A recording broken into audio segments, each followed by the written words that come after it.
Good evening, I'm Lynn Brown, and I didn't realize I was coming here to decide a law that's already been decided somewhere else. I thought I was coming here to talk about a boycott that Sacramento is trying to impose. Coercion is a practice of forcing another party to behave in an involuntary manner by use of threats. Bullying involves the use of subtle methods of coercion. What type of government uses coercion and bullying to gain compliance from its citizens? Is that a democracy? The United States government is supposed to be a democracy, and each of you is supposed to represent that form of government. California and now Sacramento are trying to impose through coercion what we think is right for Arizona. What happened to the United in the United States? Those are we're going to start doing now, fracturing relationships with our U.S. neighbors. If we facilitate this mindset of bullying and not supporting other state governments, even when we don't agree with them, God help us when other states don't agree with something we try to legally enact.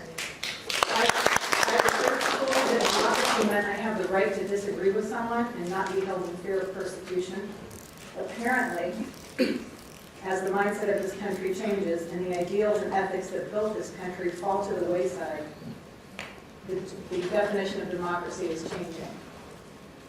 And I have one question. Has anybody thought about the the impact on Mexican-American-owned businesses and employees in Arizona with the boycott? They will suffer probably more than the governor will even know the impact. Thank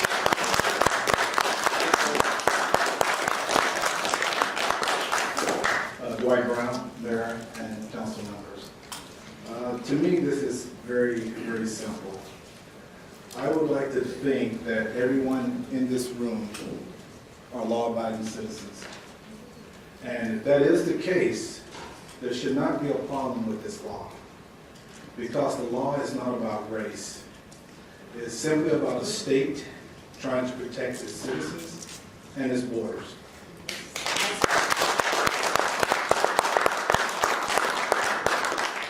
The federal government has failed to do so. So now it has forced the hand of the state of Arizona to protect its citizens and its borders. And that should be our main concern. Our main concern should not be boycotting Arizona because we don't agree with the law, because the law is about illegal activity. And by boycotting, you're supporting. We are supporting.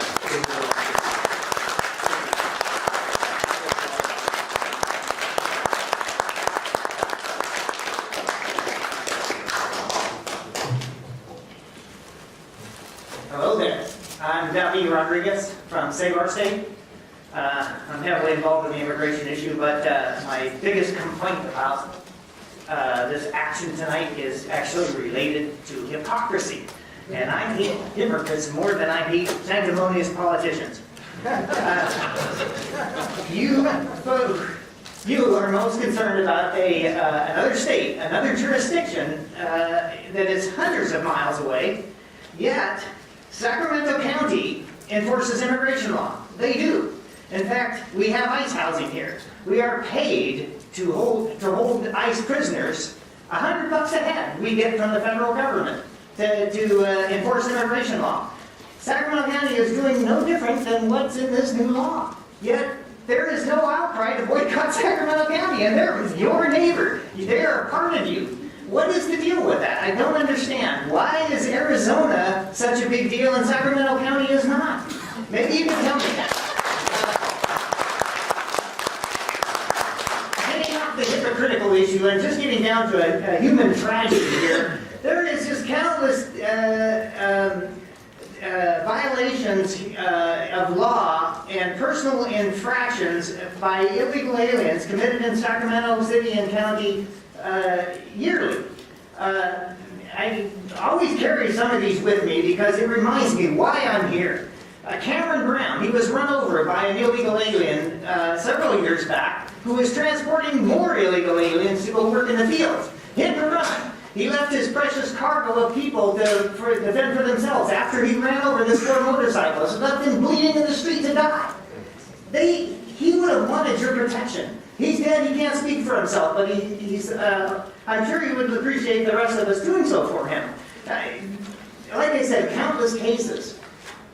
Who stands up for the people who are victimized by illegal immigrants, or illegal aliens, as I prefer to call them? Bobby, can we get your final thought, please? What? Can we get your final thought? Oh, I'm sorry. No, I'm done. Thank you. Thanks.